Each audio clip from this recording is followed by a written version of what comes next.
ताकत की जरूरत तभी पड़ती है जब किसी का बुरा करना हो, वरना दुनिया में सब कुछ पाने के लिए प्रेम ही काफी है। श्री कृष्ण कहते हैं, यदि ओस की बूंद केले के पत्ते पर गिरे तो वह कपूर बन जाती है, सीप में गिरे तो मोती बन जाती है, यदि विषधर के मुंह में गिरे तो विष। बूंद एक है पर उसके प्रारब्ध भिन्न है, क्योंकि उसे आकर्षित करने वालों का व्यवहार भिन्न है। इसलिए यह आप पर निर्भर करता है, आपके भविष्य में विष चाहिए या अमृत। स्मरण रखें, हम वही बन जाते हैं जैसा हम सोचते हैं, जैसा विश्वास रखते हैं। आपका विश्वास ही है जो यह निर्धारित करेगा कि आपको विष मिलेगा या अमृत। इसलिए अपनी सोच को सुदृढ़ रखिए, सकारात्मक रखिए तो फल भी सकारात्मक ही आएगा। श्री कृष्ण कहते हैं, भक्ति की भट्ठी में जो तपते हैं वही सिक्के बाजार में चलते हैं। लोगों के निंदा किए बिना दुष्ट व्यक्ति को आनंद नहीं आता। जैसे कौवा सभी रसों का भोग करता है, परंतु गंदगी के बिना उसको तृप्ति नहीं होती। जिंदगी एक बार मिलती है, यह बिल्कुल गलत है। सिर्फ मौत एक बार मिलती है, जिंदगी तो हर रोज मिलती है।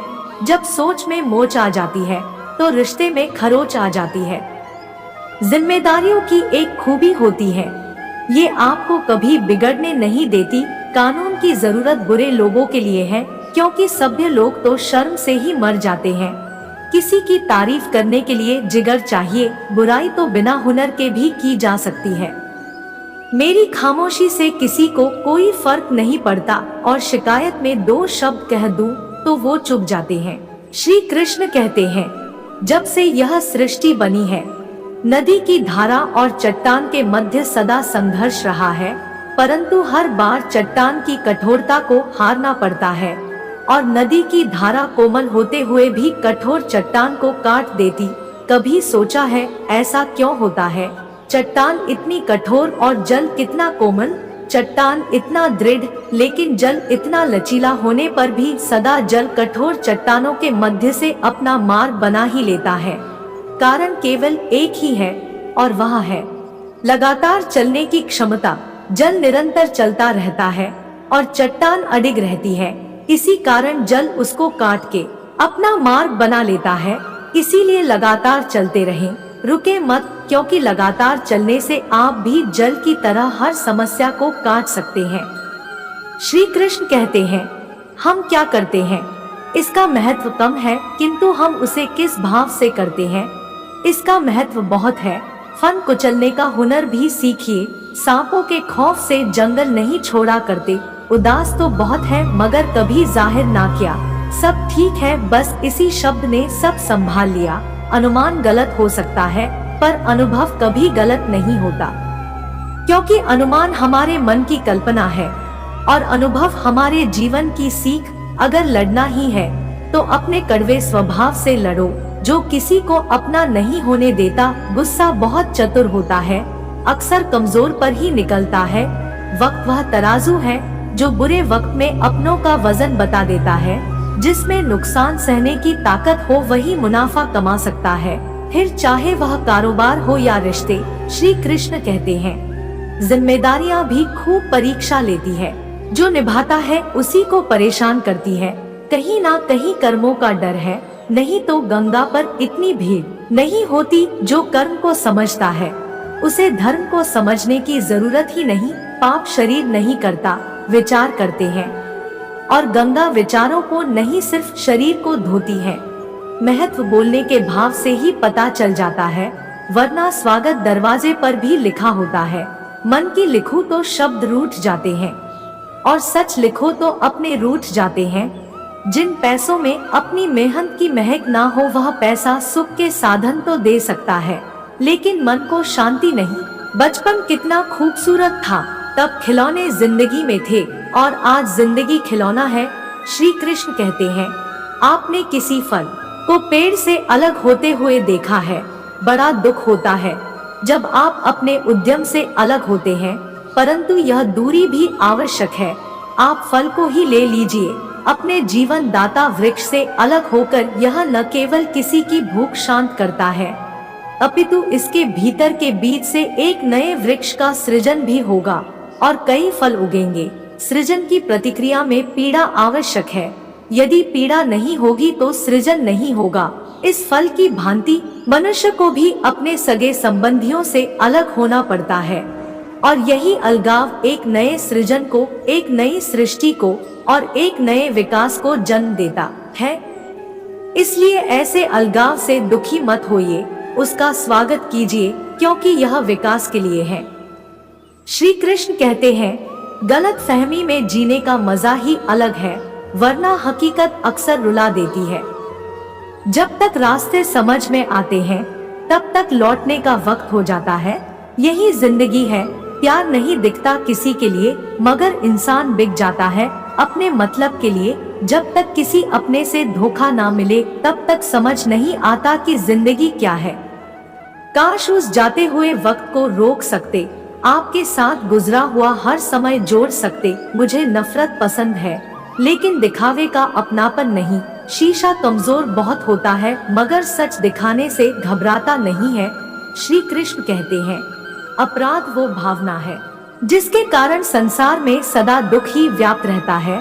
हम सब अपराधियों से घृणा करते हैं, उन्हें कोसते हैं, परंतु क्या कभी विचार आया है कि कोई भी जन्म से अपराधी नहीं होता? तो ऐसा क्या कारण है कि कोई इतना बुरा बन जाता है कि वह बुराई की सीमा ही पार कर जाए? कारण है कामना। यदि कामना पर नियंत्रण ना रखा जाए, यदि कामनाओं को पूर्ण करने के लिए परिश्रम ना किया जाए, तो वह तृष्णा में बदल जाती है, और तृष्णा लालच में, और लालच छल में। छल करते ही मनुष्य अपराध की ओर अपना पग बढ़ा देता है।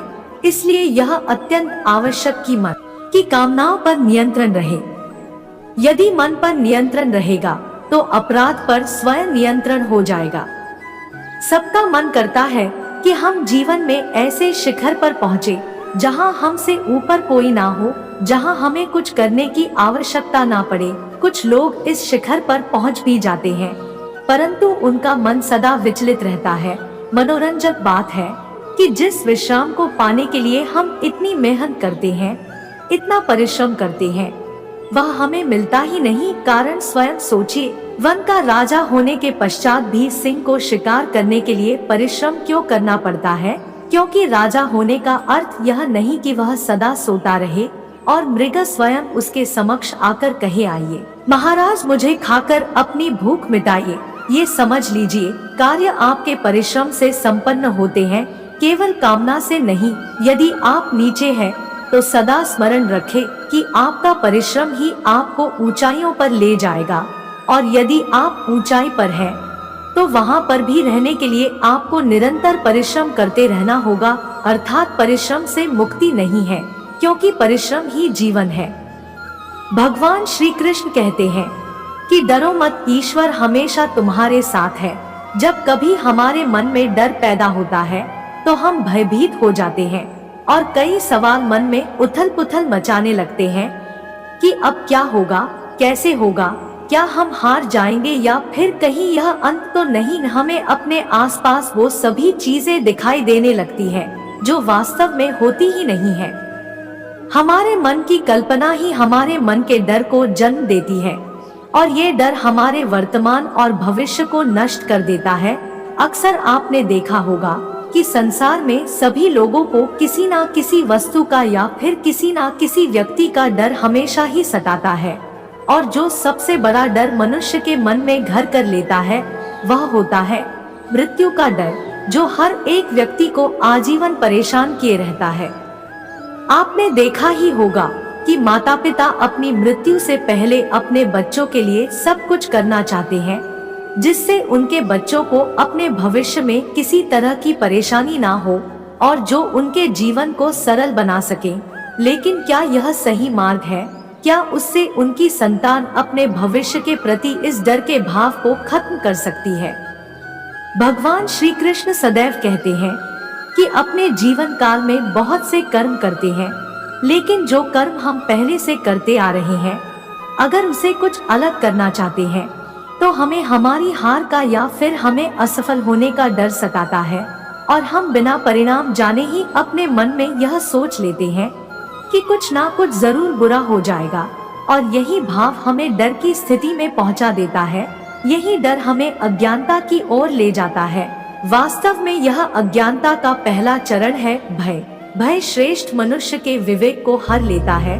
जरा स्वयं ही अनुमान लगाइए कि कोई आपको तैराकी के लिए कह दे, लेकिन आज से पहले आपने कभी भी तैराकी नहीं किया, तो आप अपनी तैराकी सीखने से पहले ही अपने मन में यदि यह डर बैठा लेते हैं कि कहीं आप डूब ना जाए या फिर आपके साथ कोई अनहोनी ना हो जाए, तो आप आजीवन तैराकी सीख नहीं पाएंगे, अज्ञानी रह जाएंगे। फिर चाहे आपके पास ब्रह्मांड का सबसे उत्तम गुरु ही क्यों ना हो। श्री कृष्ण कहते हैं, इस डर को पीछे छोड़कर सफलता के मार्ग पर बढ़ना जरूरी है। यदि हम अपने डर से पीछा छुड़ाना चाहते हैं, तो हमें अपनी आरामदायक स्थिति को त्यागना होगा। जब तक हमारा मन स्वयं को कष्ट देने से डरता है, तब तक हमें कुछ भी नया करने से पहले हार जाने का या फिर कोई अनहोनी होने का भय सताता है। इसलिए यदि हमें डर पर विजय प्राप्त करना हो, तो हमें डर का सामना खुद ही करना होगा और अपने हृदय को कठोर बनाना होगा। तब जाकर हम इस डर के परिस्थिति से बाहर आ जाएंगे। श्री कृष्ण कहते हैं, अगर हमें अपने डर पर विजय प्राप्त करनी है, तो हम परिणाम की चिंता नहीं करते हैं। कर्म करते जाओ, फल की चिंता मत करो। समय आने पर फल आपको अपने आप ही मिल जाएगा। और यदि हम फल की चिंता किए बिना स्वतंत्र रूप से कर्म करते हैं, तो निश्चित ही परिणाम में स्वादिष्ट फल चखने के लिए मिलते हैं। इसी स्थिति को यदि आप कलयुग के अनुसार देखेंगे, तो श्री कृष्ण स्वयं कहते हैं कि कोई भी परिस्थिति हो, कैसे भी हालात हो, वे सदैव जीवात्मा के साथ रहते हैं। और अपना कर्म करते जाओ और भयभीत होने की कोई भी आशंका मत छोड़ो, क्योंकि वह सदैव अपनी संतान के साथ में है। फिर आप कैसे भी मुश्किल परिस्थिति में हैं, चाहे कितनी भी दुर्गम हालात में हो, चाहे ब्रह्मांड में हो या दुनिया में, कोई आपका साथ दे या ना दे, लेकिन ईश्वर सदैव आपके साथ रहेगा।